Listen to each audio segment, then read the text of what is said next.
وەزیرە دارڤایی عێراقی ئەڤروکیا دیسا لە تەهرانەیە یەکژە مجارێن گفتوگویان لەسەر دکە باشترکردن و دروستکردنا پەیوەندیان دناوبەرە ریاض و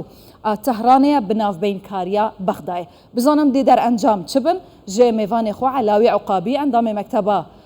علاء عقابی ئەندامی مەکتەبە جێبەجێکار یەتەفگەرە وعی ژێ بەغدای میێڤانێ منە هێژای علا گەلێک بخێراتیە کوردستان 24 هون ژێ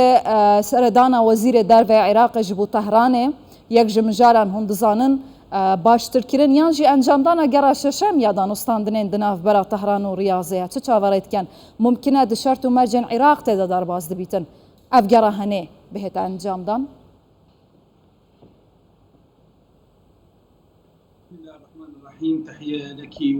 خۆی گەورە میهرەبان سپاس بۆ کەناڵەکەتان و بینەرانتان ئەم سەردانێکی زۆر گرنگە بۆ ئێران و سعودیە و ناوچەکەش بە گشتی عێراق چاودێری چەند جەولەی کردووە لە گفتوگۆکانی نێوان تەهران و ڕیاض بۆ ئەوەی پەیوەندیەکانیان بگەڕێتەوە کە پەیوەندیەکانیان لە 2016 پچراوە ئەو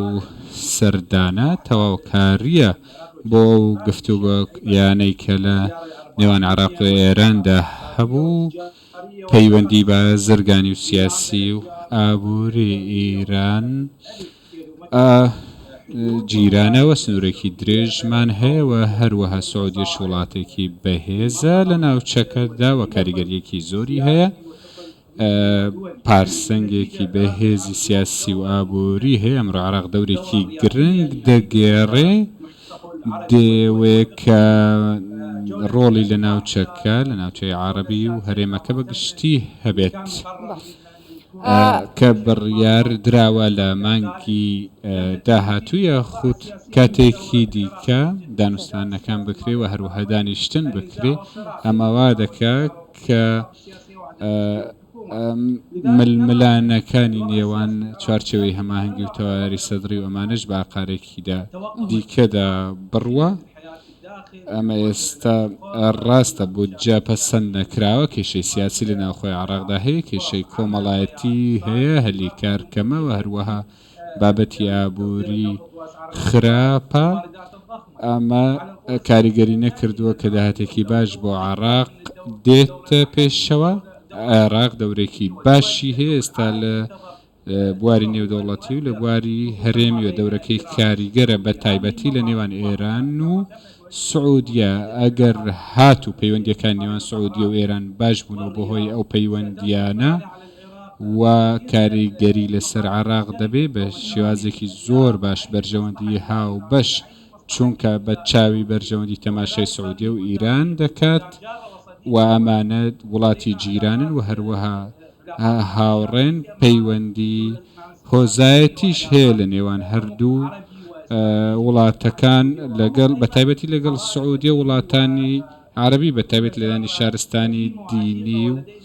شارستانی کۆمەڵایەتیش ئێمە مێژوویەکی هاوبەش و درێژمان هەیە بۆیە گەڕانەوەی پەیوەندیەکان لە نێوان ئێران و سعودیە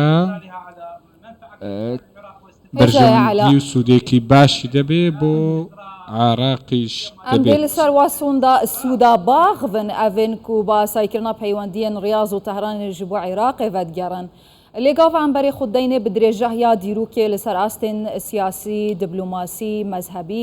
حتا vêdema dawiye piştî şerê Yemenê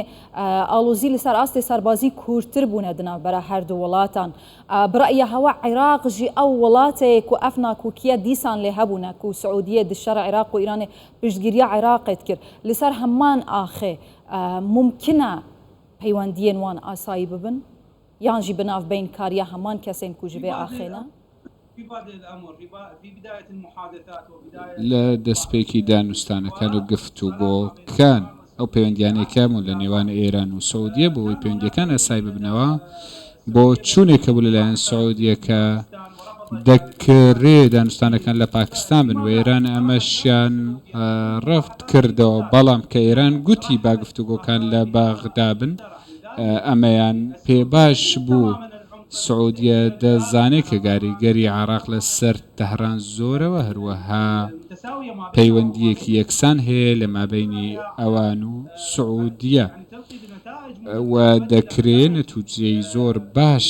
لەم گفتوگۆکانە بکەونەوە بۆ هەموو لایەنێکیش گرنگە. ئەمڕۆ عێراق دەتوانێت کە دەورێکی زیاتریشی هەبێ لەوەی کە ئێستا هەیە. عێراق دەوڵەتێکە کە کاریگەری هەرێمی و ناوچەی و ناودەوڵەتیشی هەیە.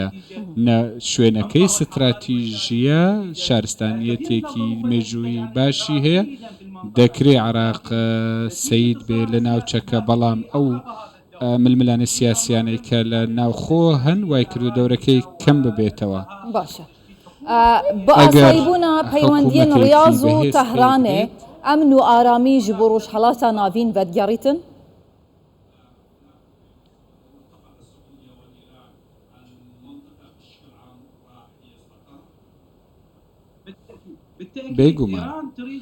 بێگومان ئیران دەوێ مەلەفی نەوەوی کۆتایی پێبێ و سعودیەش دەوێت کە ململانێ و شەڕەکانی لەگەڵ حوسیەکان و مەلەفەکانی دیکەی کۆتایی پێبێ کە زۆر ئاستەنکارن. هەردوو لایەن نیەتی باشیان هەیە، هەر چەندە ململانەیەکی زۆر هەیە و هێزی هەردوو وڵاتەکان کاریگەرە لە ناوچەکە و نفوزیان لە وڵاتەکە هەیە لە عێراق و سووریا و لوبنان و ناوچەکانی دیکەش. دەوڵەتەکان ڕێکخراوی ناودەوڵەتی نین، تەماشای بەرژەوەندی خۆیان دەکەن لە هەموو وڵاتەکان. عێراق دەزانێت کە نفوس زۆر گرنگە، دەکرێ ئەم نفوزە لەسەر نزیکی بەرژەوەندی هاوبەش دروست بکرێ. بۆیە گرنگە کە عێراق وڵاتێکی گرنگە و ئەم وڵاتانە بەرژەوەندی خۆیان سەردەخەن لەگەڵ عێراق و ئەم پەیوەندیەکی هاوبەشی بازرگانی و هاوڕێتی دەبێ و پەیوەندیەکی دینی سیاسی ئاسایشە. برایاتە ئەو شەرت و مەرجێن ڕیاضێ دیارکرینش بۆ ئاساییکردنا پەیوەندیان دەگەڵ تەهرانێ قابلی قبولکردنێنە بەتایبەتی دەستبەردان ji پشتگیریya حوسیên Yemenê dروست nekirina hîlala şîa bejdarbûna nû nerêwan di danûstandinên Vîyenada. Her wiha ji bilê mijara nexşekêşan yan jî diyarkirina sinûrên Şetil Ereb ku nakûke heta niha hatine diyarkirin di navbera wan welatan. ئیران وڵاتێکی زیرەکە و دەوێ سەربکەی لە گفتوگۆکان لەگەڵ ئەمریکا، لەگەڵ یەکێتی ئەوروپا، لەگەڵ سعودیە، لەگەڵ عێراق و هەموو وڵاتانی دیکەش فەریقێکی دانوستانی بەهێزی هەیە، دەتوانن دانوستانی باش بکەن و هەروەها بە ئەنجام بگەن و ئەوەی دەیانەوێ. بۆیە ئەو مەرجانەی کە ئێستا خراونەتە ڕوو دەکرێت لێیان دەربچین بە چەند ڕێگایەکی جیاواز، چونکە کاریگەری بەرژەوەندیەکان لە ناوچەکە گرنگە. تەنازولات کاریگەری زۆری دەبێت. ئەمڕۆ ئێران کاریگەری هەیە لە یەمەن و سووریا و لوبنان و عێراق. ئیران دەسەڵاتێکی گەورە و باشی هەیە لە ناوچەکە، ئەمە ڕەوشێکە کەس ناتوانێت ڕەتی بکاتەوە. شوێنێکی استراتیژی هەیە و لە زۆر وڵات هەیە. ئەم ڕەوشێکی ئێستا هەیە دەوڵەتەکان دەبێ خاڵەکان لە بەرچاو بگرن و عێراقیش پردێکی پەیوەندیە لە بەینی سعودیە و هەروەها ئیران و لەگەڵ دەوڵەتەکانی دیکەش کە لە ناوچەکەدا هەن و دەیانەوێ ئەو ململانەیە کەم بکەنەوە کە لەو عێراق و لوبنان و یەمەن و سووریا هەن. ئەمڕۆ عێراق ئەگەر ئیرادەیەکی حەقیقی هەیە بۆ چارەسەر ململانەی ناوخۆیەکان ڕەنگە ببنە ململانەی هەرێمی وەکو کازمی شوتی، بۆیە هەستا کە بە نزیکردنەوەی لایەنە سیاسیەکان پەیوەندیەکی باش لە نێوان هەردوو وڵاتدا هەیە و دەبینن کە پێشوازیەکی باش کرا لە بابەتەکان. دەستخۆش هێژای عەلا عقابی ئەندامی مەکتەبە جێبەجێکارە تەفگەڕە وەعی ji بەغدایە دەبێژیتن بناوبەی کاریە عێراقی مەها داهاتی گەڕا شەشەما دناوبەرە تەهران و ڕیاضێ دەست پێت کرد. سپاس.